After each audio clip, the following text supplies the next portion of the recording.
Hey, Millionaire University family. As a mom and entrepreneur, I know firsthand the struggle of juggling business goals and personal health.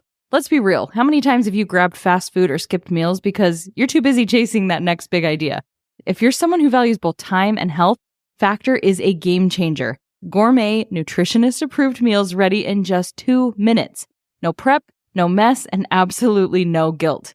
Factor isn't just another meal service. With options like Keto, Protein Plus, and Calorie Smart, you're fueling your body for peak performance. Sacrificing health for success is a false economy. Time is money, but health is wealth. With Factor, you're not just saving time, you're optimizing it. Want to join in on this game-changing approach to nutrition? Head to factormeals.com/MU50 and use code MU50 to get 50% off your first box plus 20% off your next month.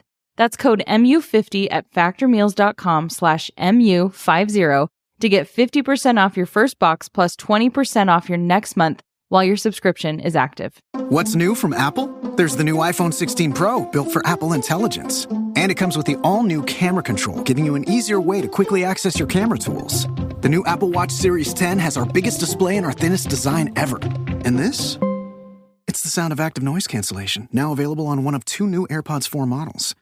So quiet. Check out all of the new products and new features at apple.com. You can even buy yourself something new. See apple.com for product availability updates. Apple Intelligence coming this fall. Your teen requested a ride, but this time not from you. It's through their Uber teen account. You drive your teenager around, a lot, to their friend Jacob's house, their other friend Jake's house, to James's, to Jaden's, to Jalen's, to... Mom? This is Jake's house, not Jacob's. Now with an Uber teen account, your teen can request a ride under your supervision. They'll ride with a highly rated driver, and with live trip tracking, you'll follow along the whole ride to their friends' houses that all sound the same. Add your teen to your Uber account today. See app for details. Bye, Mom. With our business being such a non-competitive industry, we really want that first mover advantage. So a big reason as well for the franchising was we want to expand this across Canada and across the US and become the brand name for this service before anyone else is able to come in and do the same thing.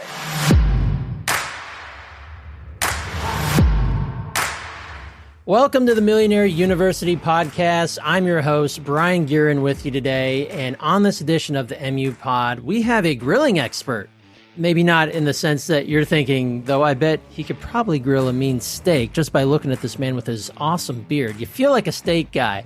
But rather, he's an expert at cleaning grills, and his name is Michael Sutton, the owner of the Grill Hero franchise. Founded in 2015, Michael started his company to help grill owners get the most out of their grilling season, and since then, Michael and his team have cleaned over 40,000 grills, and he's franchised his Concep. So, Michael, welcome to the show. Thanks for having me. Excited to be here.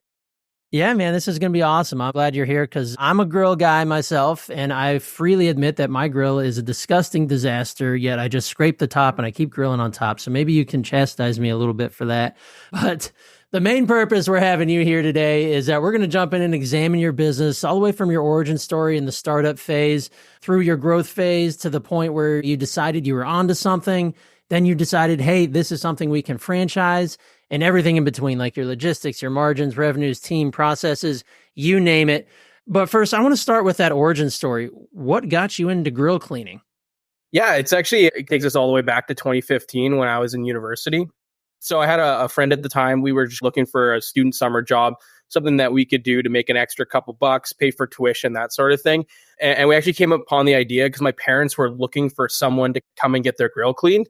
They really couldn't find anyone in the local area. My parents are kind of like our ideal customer where they love barbecuing, but they hate having to deal with kind of the mess that it leaves behind. So we kind of just saw the opportunity there. There was demand for it, no one to kind of service it. And so we just started going and knocking on doors and just pretending like we knew what we were talking about, started going out canvassing, started talking to homeowners and people who love to barbecue.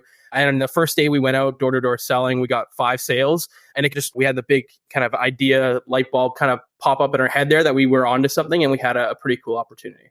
I think that's possibly the most fun part of entrepreneurship is when you go out and you get that proof of concept and then somebody gives you money in exchange for it. And you're like, light bulb. All right, we're on to something, right? Exactly. And then we were like, okay, now we have to figure out how to actually clean a barbecue. Yeah, then you got to go do the work. That's the back half of it. All right. So you go out, you get those first 5 people to pay you. I guess let's start there. How did you, cleaning grill, it doesn't sound like rocket science, but you got to do it right and you got to do it well. How did you devise how to go about your work? Exactly. So we started where everyone starts, YouTube, started looking up videos, trying to figure out, okay, what do other people do to do this? We took our parents' barbecue and some friends' family, started testing it out. The first time we cleaned, it took like 8 hours and we did a horrible job. So we just constantly kept trying it, figuring it out, going to the local hardware store, picking up different supplies. And then we just went out and started practicing on customers' barbecues. At the time, we were charging a lot less than we are now. So the quality of work might have not has been where we are obviously 8 years later, but we just gave it our all, put in the work, spent tons of extra time figuring it out. And throughout our first summer, we just knocked on doors and did that, kept reiterating the process, improving it, testing out different supplies, different processes, procedures. And by the end of the summer, we had 300 customers, pretty decent sized local business, a couple extra dollars in our pocket going back to university. And we had a pretty decent process and a good way to do things moving forward. Wait, so in one summer, you went from 0 customers and an idea to 300 customers, a couple bucks in your pocket, and a full-fledged local business. Yeah, and we didn't do any paid advertising or anything like that. All we had was a basic Wix website and door-to-door sales. That was it. Through door-to-door and our network, that was how we acquired all of our first 300 customers. Wow. So in the early stages there, in your first weeks and months there, was it like 2 days a week you're out canvassing, knocking on doors, and 3 days a week you're doing the work? Or how did you organize that? So we would typically do about 4 barbecue cleanings in a day. So we would do our 4 cleanings. We'd enter about 5, have a quick bite to eat at Tim Hortons or something at McDonald's. And then we'd go out canvassing from 5:30 until it was dark out. And we did that every single day throughout the summer. So we just tried to maximize the amount of time we had. And we were pulling 12, 14-hour days every single day for 3-4 months. Wow. I love the hustle. Okay, so you're back to university. So I should say you're in Canada. We call it college, you call it university, you call it a barbecue, we call it a grill, but all the same thing. So yeah, but the Tim Hortons gave you away. That's what it was. Yeah. All right, so you're back to school and you have 300 customers in the bag. What were your guys' thoughts? We were like, okay, we're going all in on this. And clearly that's what happened, but it must have been a seasonal business. Maybe it sounds like it could still be a seasonal business depending on where you're operating at. But that next year, did you guys come back full force and you're right back in it? Or how did you keep the ball rolling? Yeah. So I went back to university, went into, classes and courses and all this stuff. And we shifted a lot. We were both really good students in first year. And then second year came, we put all of our time, attention while we were at school on growing the business. So the grades definitely suffered, but we were lucky enough to get into like the entrepreneurship program through our university. They gave us some funding, some mentorship, got us involved with the local innovation center. So through that process, we professionalized our business, started putting processes in place, had some local mentors who were helping us with things. And we did a rebrand and all kinds of things to just professionalize, revamp our business, pricing structure. So we pretty much spent our entire time at university that year, just like working on the business. And then when we went back that next summer, we hit the ground running, hired teams, scaled our business, started using like digital advertising, and things really took off from there. Okay, so tell me about that summer of scaling. What was your first move? Was it hiring out a team? What did that look like? Or what was that first step? Yeah, we hired out a bunch of our friends who were looking for summer jobs, right? We were talking about our business at university. Everyone wanted to get involved. So we hired, I think, 4 friends of ours, and we would just drive them out to job sites. And then we would focus on the sales, marketing, working on the business. And then we launched Google advertising to take us kind of the next level, set up good campaigns on Google ads and launched our budgets there, and then worked on a bunch of other things through our branding, better uniforms. And then we would still do a lot of the door-to-door and canvassing as ourselves. So at this point, were you and your business partner kind of out of the actual operations in terms of scrubbing the grills at this point? Yeah, exactly. We would jump in and do jobs when we needed to, but for the most part, we were focusing entirely on like developing the business, sales, marketing, and managing the team. Wow. Okay. Was training of your team, your friends, was that, again, cleaning grills, not rocket science, but there's got to be a certain technique and certain ways to do things that you and your partner had developed to that point. Was it difficult to train that, or it's just once you bring someone on new, you're on site with them for, a couple visits and then they've got the hang of it?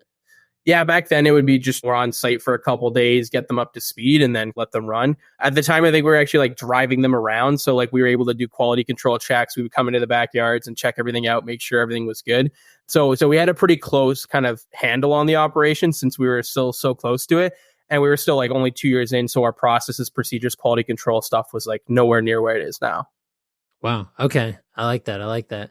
So you're a couple years in now, you've got a team, you've got processes, you started advertising. What was it that really started driving the growth? Was it still that ground and pound, or did the digital advertising, was that something that really started driving more of that growth, or was it combo platter? It's the combo, and it's something we preach to our franchise partners now all the time, is doing both very well is the recipe for success. So you don't just rely on digital, you don't just rely on neighborhood canvassing and local marketing. You do both of them at the same time, and it creates like a super magical effect that exponentially grows your business. So people would see the lawn signs, they'd see the flyers, they'd have conversations with us in person, and then they'd see our Facebook ads, or they'd look us up and they'd find us on Google. So those two things combined led to a pretty great growth year for us. Did you guys have first movers advantage? Was there any other businesses out there doing what you were doing, or are you the first on the scene? We were the only one. So we had some competitors at the time, but they would only operate in Toronto. Like they weren't going outside of Toronto at the time. So we were kind of owning our local market in Oakville, Mississauga, Burlington area in Ontario there. So kind of in the suburbs, higher net worth area that we were targeting. And our competitors hadn't even gotten the idea to come out there. So we were the only ones offering it. What we were really doing when we were selling is like teaching people about the service. Like no one even knew it existed. They had the need, they had the demand, they had the dirty grill in their backyard, but they didn't know they could hire someone to do it, something that they either neglected completely or did every couple of years and didn't enjoy doing it, took a long time, got super dirty, didn't do a great job. So yeah, it was something that we were just getting out there about the service, and we were the only ones reaping the benefit of that because there was no competition. Yeah, I love that. So how did you decide what to charge, especially starting out, but then as you started growing? Was it just, hey, this costs this amount and let's see if it works? We started like really low. So we started, I think, at like $80 that we were charging. And then each, like multiple times a year, we were raising it up to see like where that level was. So I think by the end of the first summer, we got to 120. And then second year, we would have got to like 160. And then we just kept going up to see where the resistance level was. And we never really hit it. Did it get to a point where were you charging the same for any grill of any size, or is there, maybe this is a question for later down the road now that you're 10 years into this almost, but does it depend on the size of the grill at all? Yeah, that's how we do our quoting, is it's based on barbecue make and model, right? So we figure out exactly kind of what barbecue grill do you have, then we can do a quote for that right over the phone, right on the spot. Okay. And did you guys ever need or have or want to take advantage of startup capital, or was it all bootstrapped? How did you guys get off the ground? I know you started real basic, you're just canvassing, and probably the startup cost was pretty low there, but once you started growing, what did those expenses look like? Yeah, we just bootstrapped. Like I mentioned, we got involved with our school's like entrepreneurship program. They actually gave us a grant for $10,000. So at the time, that was like all the money in the world as like starving students. And we put all that right into the business. And that was really our kind of like seed capital. The rest, we were just bootstrapping through doing the jobs, reinvesting any earnings back into the business.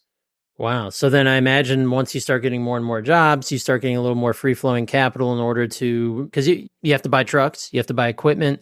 I don't know, maybe the tools you use are expensive. Was it at that certain point where you're like, okay, we're at a certain level of cash flow where, hey, now we can add a second truck so we can go carry our guys to more places, right?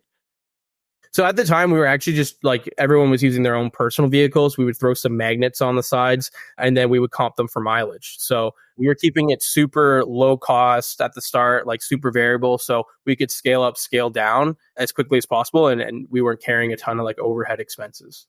Okay. Awesome. So very, very low barrier to entry in terms of funding, and then a helpful grant from the entrepreneurship program. I think that's something that small business owners forget a lot about a lot of the time, is that there's grants and SBA loans, things like that out there that are available to help you start a business, when a lot of people think that the financial side of it is a total game changer and ender to their idea, right? Yeah. Once you start looking into it, you find all kinds of different grants and free loans and different opportunities to get startup capital. So definitely something all business owners should be looking into and keeping their eye on. Yeah. Yeah. Okay. So let's fast forward a little bit. What year did you start franchising? So we started franchising. Well, we sold our first franchise in 2022. That launched into 2023. Okay. Gotcha. So what was the impetus leading up to, we should franchise this?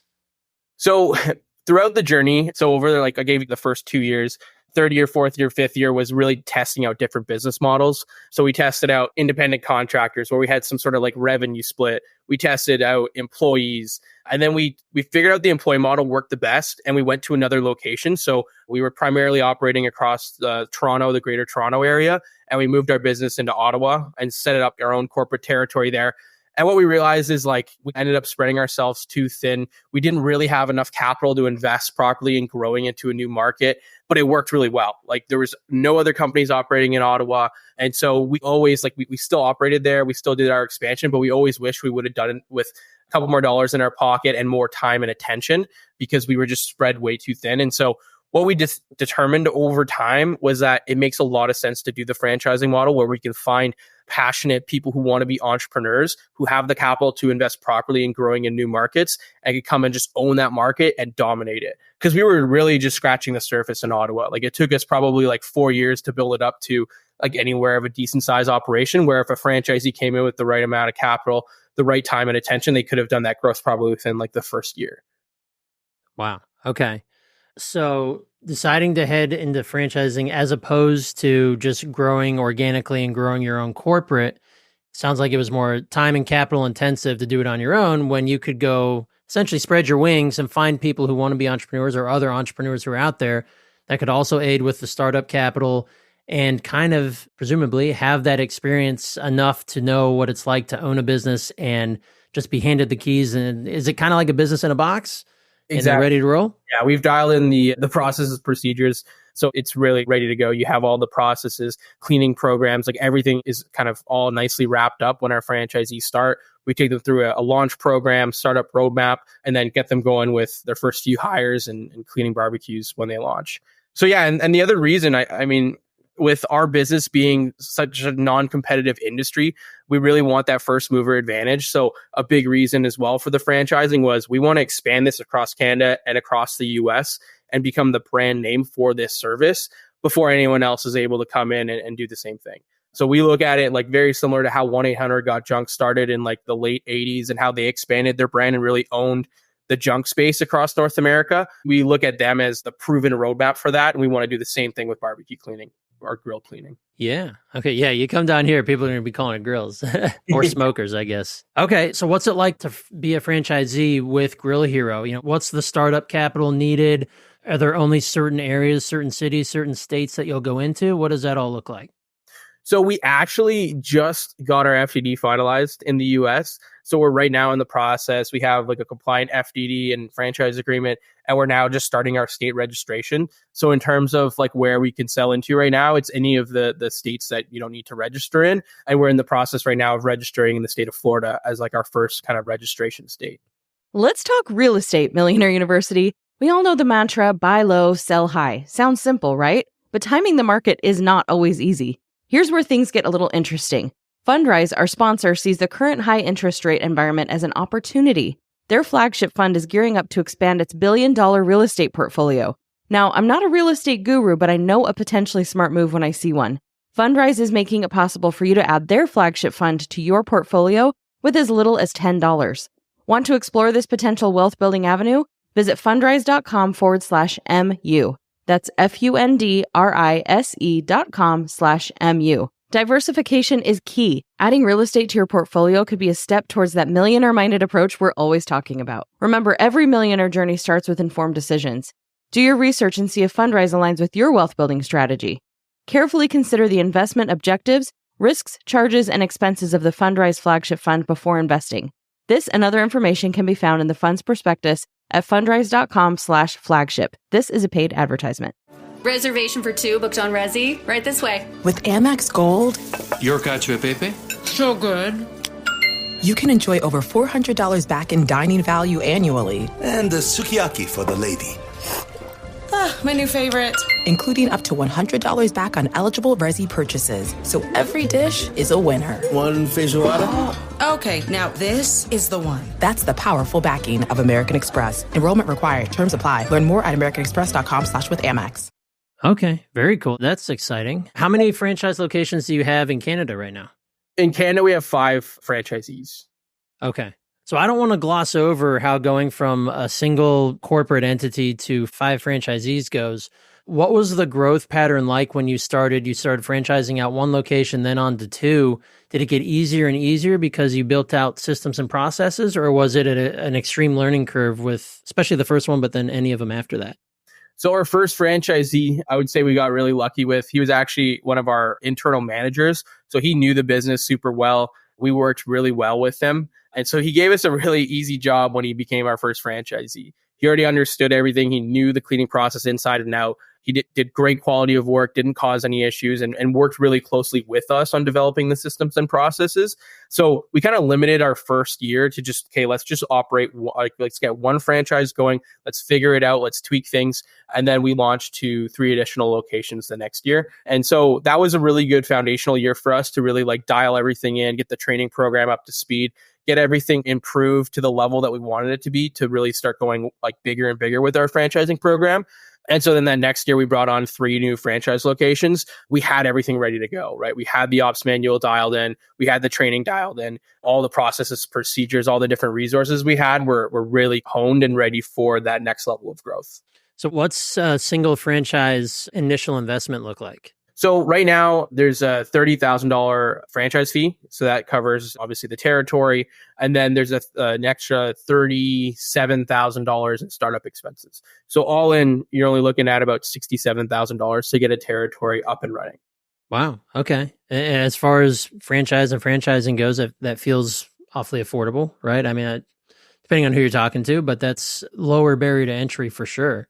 Now, the franchisees, do they need to have a real estate, like an office location? Do they need to go purchase a truck? Or can they start just as granular as you did, where they could probably operate from their desktop at home and then hit the card, put a magnet on it, and go clean some grills?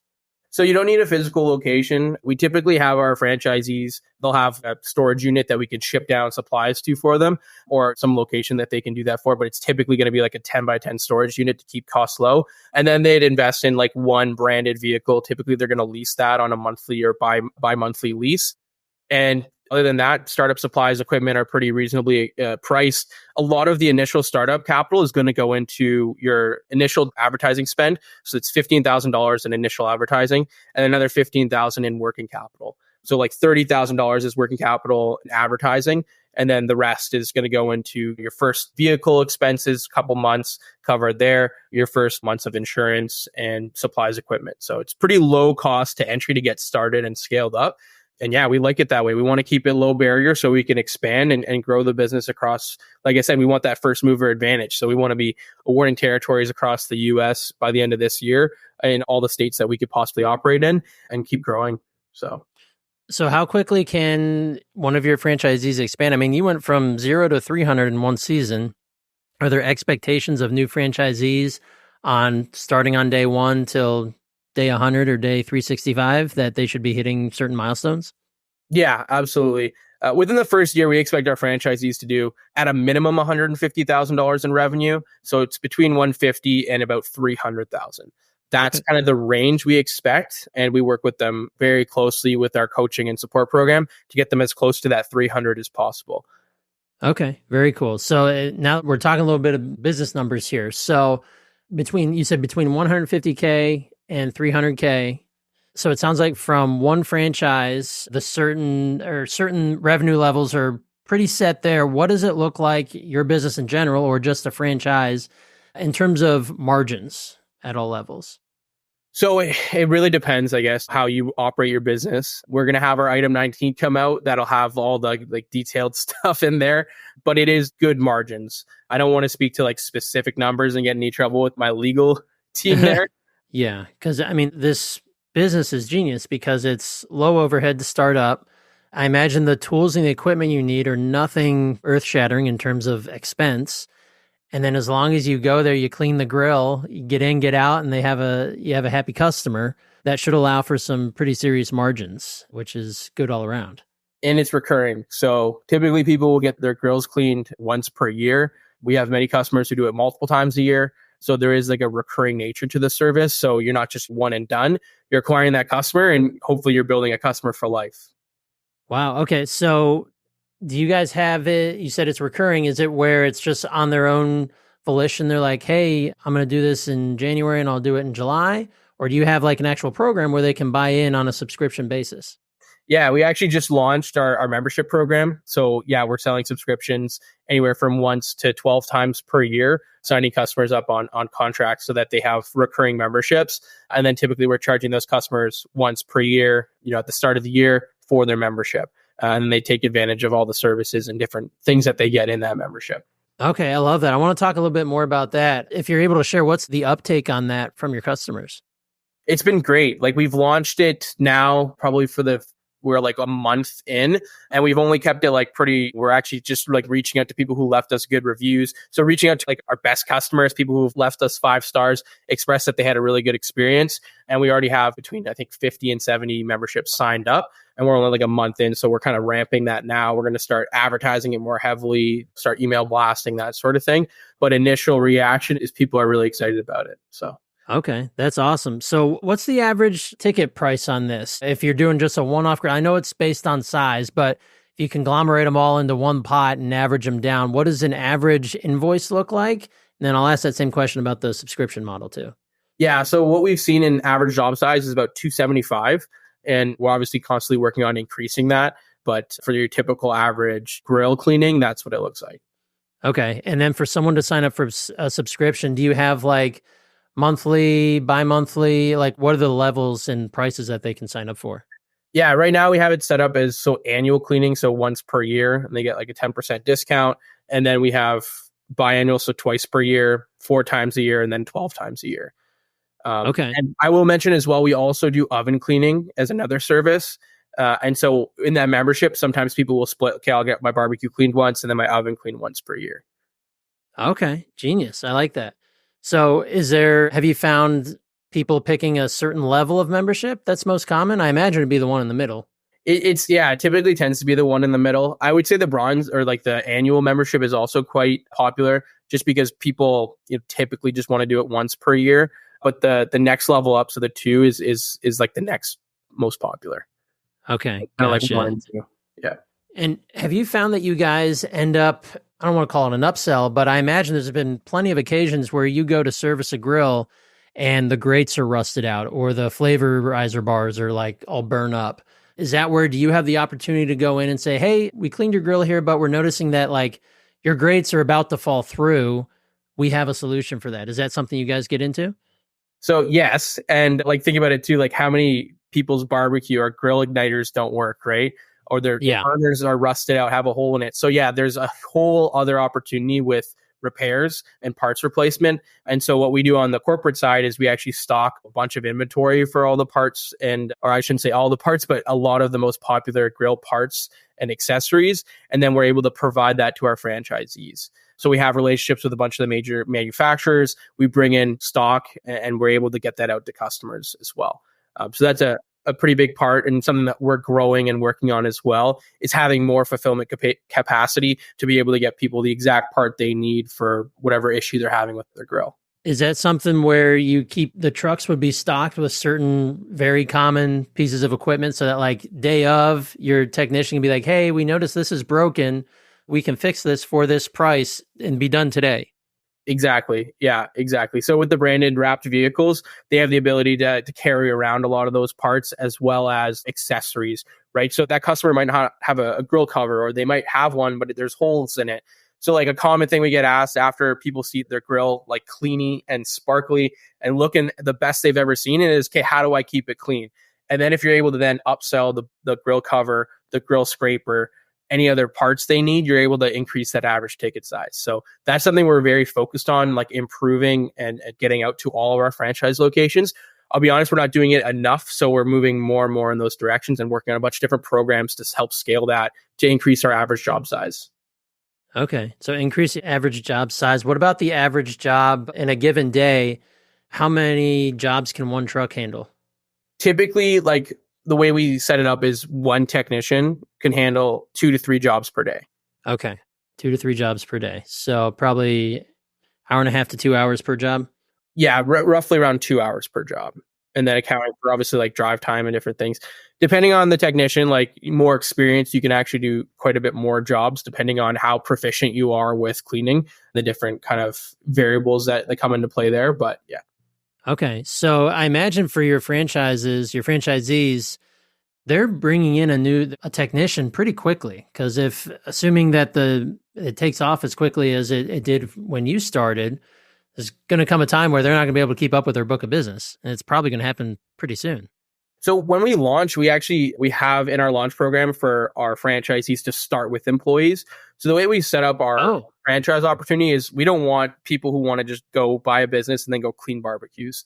That's not the intention at all of who we're looking for as franchisees. We're looking at people who are looking to scale, build, and be managers from day one. So they're going to start with at least one technician. Typically, they're starting with 2, 3, 4 technicians, and then their manager on day one, and they're focusing on growing their business. So they're focusing on local sales, marketing, building their network, getting out in the community to build their business and their brand.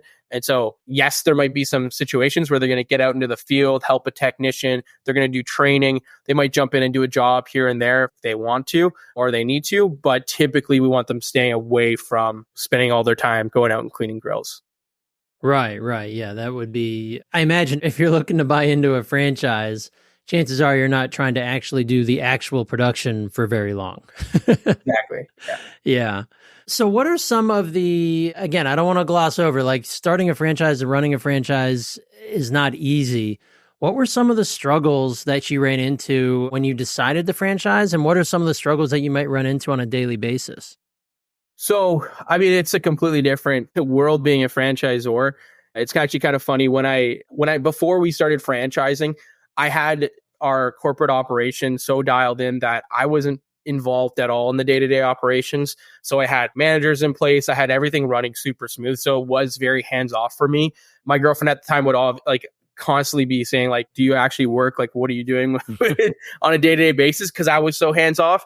And then when we did the franchising, it completely switched. So now I'm like pulling, 12, 14-hour days every single day because it's a whole new business that we're figuring out and expanding. So the biggest change for me was really just with the lifestyle, because we had that great situation for myself where I was very not involved in the day-to-day. And now I'm like super consumed with it because I want to nail the franchising program, continue to improve it, work with our franchisees to make it the best opportunity possible. That's just going to result in allowing us to scale across North America. So yeah, I mean, there's so many different challenges we encounter on a day-to-day basis, but really what it's centered around is solving problems on how do we continue to help support our franchisees grow and acquire new markets. That's, what we focus most of our time and attention on.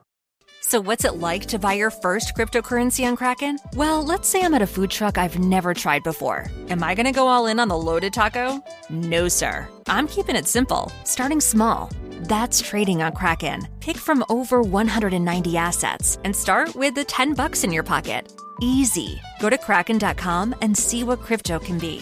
Not investment advice. Crypto trading involves risk of loss. Cryptocurrency services are provided to U.S. and U.S. territory customers by Payward Interactive Inc., PWI, DBA Kraken. View PWI's disclosures at kraken.com/legal/disclosures. My dad works in B2B marketing. He came by my school for career day and said he was a big ROAS man. Then he told everyone how much he loved calculating his return on ad spend.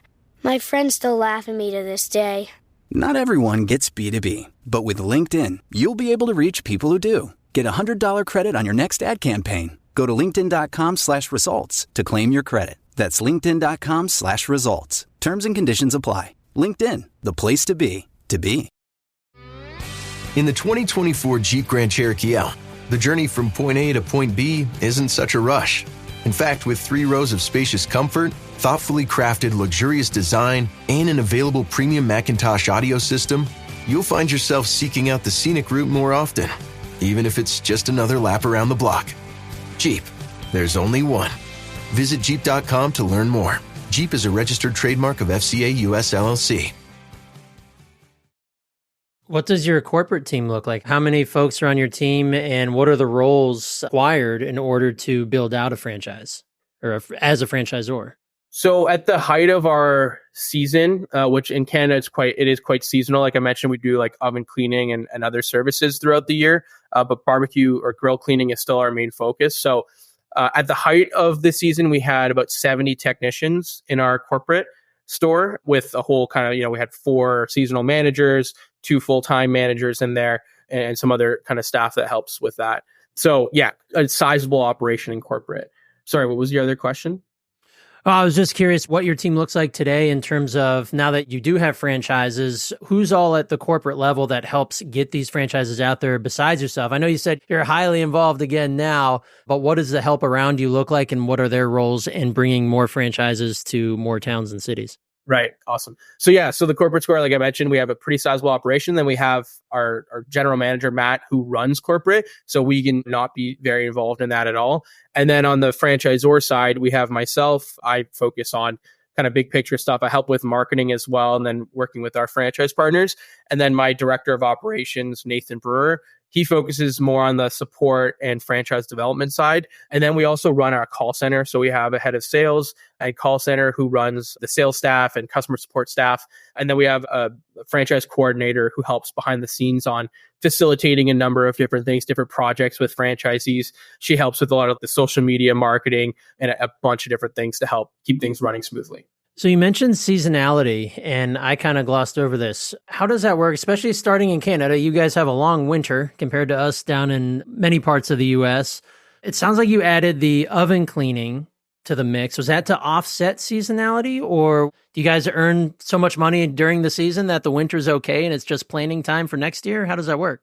So historically, that's how we did it, was we would shut down, reduce expenses as low as we can, and we'd make enough money in the busy season that we would get through to kind of next year and revamp, and then we would grow super fast because we'd be focusing the entire off season on growth plans, marketing, sales, pre-booking for next year. And then we launched our oven cleaning with kind of 2 focuses. So a great part of the oven cleaning is it's an additional service we can upsell to our customers, so we can increase that average ticket size. So you can go to a job, you can clean the oven, you clean the barbecue, and now instead of $275, you're at like $400 or $500. So that's a big benefit of it. The other benefit is it's indoor service and you can do it all year round. And we typically have a lot of people who are interested around Christmas time, around Thanksgiving, big holidays where they're going to be cooking in their oven. They want it clean. They want it ready to go. Or they're going to have a bunch of family and friends over who are going to be looking at it and they want it to be in decent condition. So those are the 2 focuses of that. But throughout, obviously, a lot of the US, we have different markets where there is no seasonality with the barbecue or grill cleaning, and you can get down and you can be doing it all year round. So we have a lot of experience on the seasonal side, how to make that work. And we're even more excited for moving into states where there is no seasonality and we can really hit the ground running, do it, like offer the services all year round. And it makes the model go from good to amazing. Yeah, I was going to say that, especially from about where I am in Ohio and south, there's no reason why this wouldn't be a year-round business, because I still grill in the winter. Granted, it's a little bit less because we have about 2 months where it's really cold, pretty cold, but my grill's still a mess, and I might realize it in January, right?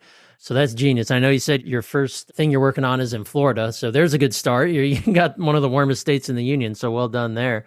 Okay, I like that. And then with the ovens, that's something where I'm sure mine's messy too.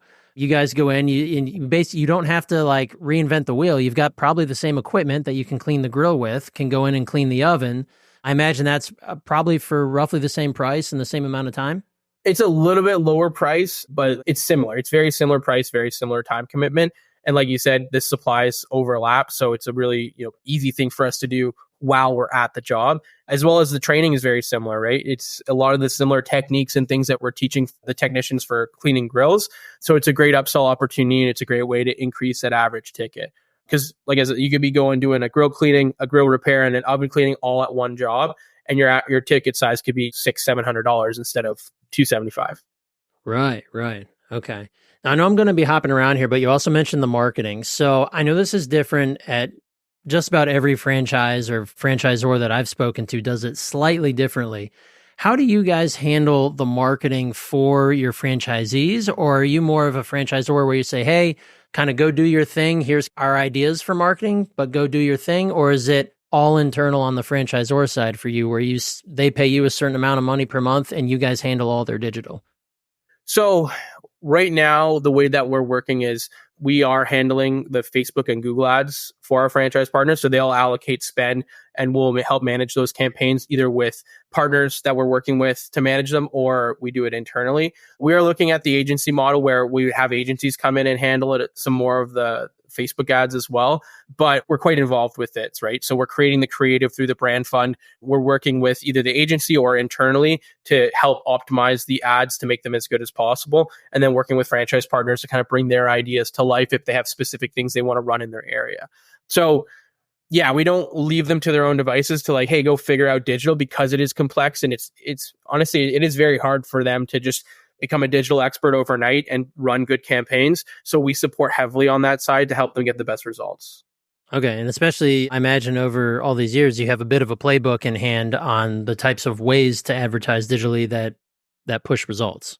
Exactly. We have 4, or I would say 5 years of history, for example, on Meta Ads platform of like, okay, we've run all these different ads. We know what works, what doesn't work, what copy works the best, what different video works versus other types of video images. So we have a really good system of we know what works and what doesn't work. And we've applied that to a bunch of different markets, and it's always been the same thing. So we know what works and what doesn't work, and we're able to pass that along to our franchise partners rather than just saying, hey, everyone go figure it out and start from scratch. So what does your tech stack look like of the things that you invest in on the digital side? You mentioned Facebook and Google. Are there any other platforms that you guys advertise on, or other things that you use that would still technically be in the digital marketing realm, like email or text message or any of that?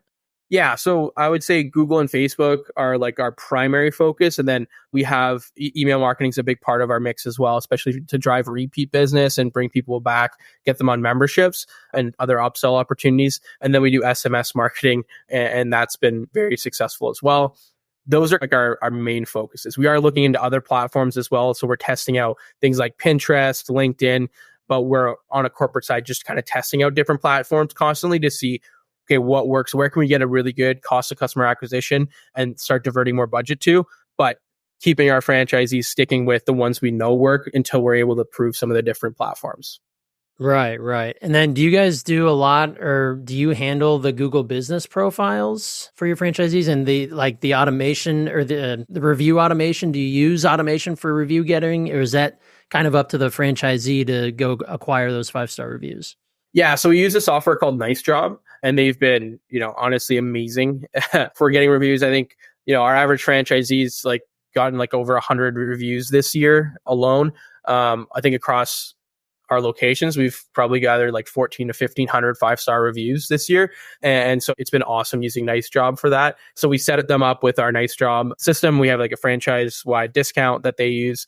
And then we're able to manage we like have access and we help manage their Google My Business, and we set that up for them from the get-go. And then they have access to it to update. So they'll update, obviously, if they need to update hours or add additional images, pictures, text, different things like that. They're able to be in there and doing what they need to do to help improve and grow it. Yeah, very cool. I know, obviously, Google services, Google Business Profile being one of the small but possibly mightiest thing that a small business can do to help grow their visibility and get more phone calls, more inbound calls leading to more business. Yeah, exactly. Yeah, it's awesome. All right, so what's coming up for Grill Hero? I know you're launching into the U.S. here. That's got to be incredibly exciting. What are your plans for the next 12 months, 2 years, 2 to 5 years? What does it look like for Grill Hero? So, yeah, I mean, the most exciting thing for us right now is U.S. expansion. I think we've done a really good job to prove the market in Canada. We know it works there. We've tested it. I would say going to naturally grow across Canada and sell out Canada within the next 3 years. The US is really where the room for growth is and the most exciting opportunities lie. So our main focus right now is let's get into some of the warmer states. Let's focus on Florida, Texas. We're actually going to just stick with Florida, Texas. That's what we're focused on. If we get other prospects from other areas across the US and in good markets, obviously we're going to talk to them and we're going to look at setting them up. But we're really going to focus a lot of our time, attention on Florida, Texas, and try and grow as quickly as we can down into those states over the next 12 months. And then from there, once we have a good base, we'll start expanding out and shifting more of our marketing dollars and focus on the friend dev side across the entire US, targeting states that we know the business will do well in. And so, yeah, US expansion, that's going to be our focus, as well as like building the brand. So alongside obviously just selling franchises, we're going to do things like podcasts and other ways to get the brand visibility out there, start working with national ad accounts and different things that we can do to grow across the US and really develop Grill Hero as the brand name for grill cleaning services and grill repairs, like everything that to do with helping homeowners get the most out of their grilling season. We want people to think immediately of Grill Hero and become that name in the US market for the services we're offering before anyone else can even think about getting there. So yeah, well, that was going to be one of my last questions. Do you still have first mover advantage here in the US? Because I know where I am, I can't think of knowing any businesses out there that provide grill cleaning service. Granted, I haven't looked, but I certainly haven't heard of any. Is it different? There are. I mean, depending on the market, there's going to be competition. There are other people providing grill cleaning services across the US. A lot of them are just, they have a website up and they show up and they clean your grill and it's beer money on the weekends. There are some others who are professional services who are across counties and different states, but there's no big brand in the industry. It's all regional or mostly local players, a couple regional players, no one who's really brought it national. And so that's what we want to do. We want to get down and we want to bring it national and do it well, make it a great opportunity for our franchise partners so they can expand, they can grow big businesses, they can acquire new territories, and they could really just enjoy and love their experience of owning a Grill Hero franchise. Yeah. Well, like you said, you're going to be the 1-800-GOT-JUNK of grill cleaning, right? That's right. Yeah. I love it. I love it. Awesome. Well, Michael, this has been fantastic. Learned a whole lot about franchising and especially in a niche market that is nowhere near saturated. I want to make sure that all our listeners and viewers can get a hold of you if they want to either A, talk to you about possibly being a franchisee or learn from you, learn what you're doing, or just connect in general. What's the best way to do that? Yeah, so if they're interested in franchising, they can go to grillhero.com, click start a franchise, and they'll fill out a quick form there. And then we'll get in touch with them, have a conversation, give them all the additional information they need to make a decision on if it makes sense to go forward and take them through our franchise development process there. If they want to just connect with me, they can hop on my LinkedIn profile. It's Michael Sutton on LinkedIn, and I think there'll be a link as well in the description. They can connect with me and we can have a chat on LinkedIn or just keep up. I post content there regularly about the business. So that's a good place to connect with me as well. Okay, awesome. I love it. Well, folks, you heard it here first. Go ahead and reach out to Michael, hit him up on LinkedIn. As you can tell, he's an awesome dude. And Michael, thank you for your time and knowledge today. This was a pleasure. I appreciate it, Brian. It's great being on. All right. All right. Thank you to Michael Sutton for joining us today and sharing his time and knowledge. Lots of invaluable lessons. One that I really took away from him was the fact that when he and his partner started this business, they were in college and they just wanted to go see if people would pay for this service. And they went around knocking doors. They ended up with 5 paying customers. And I think that's the number one way to get your little business off the ground is just go knock on doors. Go tell people who you are and what you do and how you can help them and see where you can take it from there. Once you get that first exchange of money, you have proof of purchase, proof of market necessity in what you're doing. So take that advice, run with it, get that business going if you haven't already. And folks, this is going to be it for me today. But before I sign off, I want to ask 2 things of you. One, if you enjoyed this episode, please go ahead and hit the share link button on your pod player and text this episode to a friend or coworker, colleague, whoever it might be who you think would enjoy it as well. And number 2, I want to do a little tease. Here at Millionaire University, we've been putting together our first foundational course. So I want to plant that little bug in your ear and put it on your radar that there's something big coming from us here at MU in the not too distant future. So keep that in mind. All right, folks, Brian Guerin signing off today. I cannot wait to see you on the next episode of the Millionaire University podcast. I hope you all go out there and crush it today.